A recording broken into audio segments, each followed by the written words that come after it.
The Andes Mountains start in Colombia and run all the way through the continent on this side to the south in Patagonia. It starts mildly in Colombia, and then in Ecuador the mountains become higher. You got some very big volcanoes like Chimborazo and Cotopaxi. And into Peru, the mountain range becomes wider and bigger. Some of the biggest mountains are here at Huaraz, Huascaran, which is about 6,500 meters high.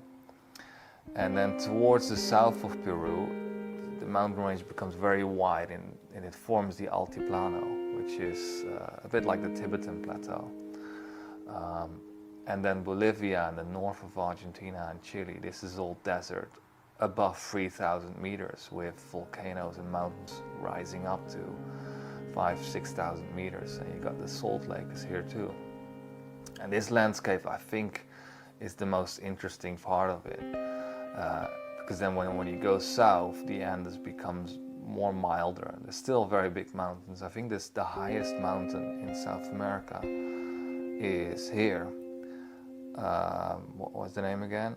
I have to write it down. And then here it becomes a very thin stroke, which is a bit more like the Alps in Europe.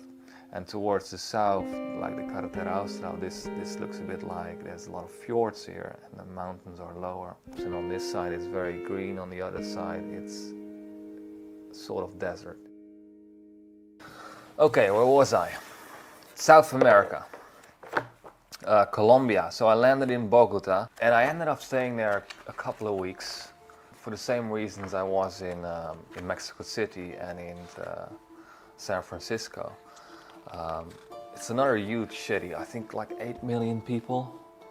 It's a very pleasant climate because it's high up, about 2,500 meters. And one big surprise is that it's the most bicycle-friendly city, I think, in South America.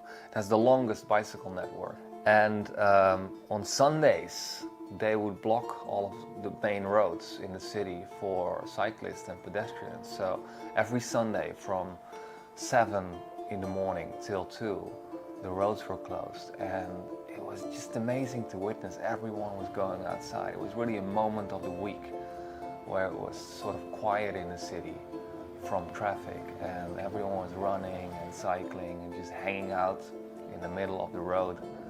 A great vibe, because like the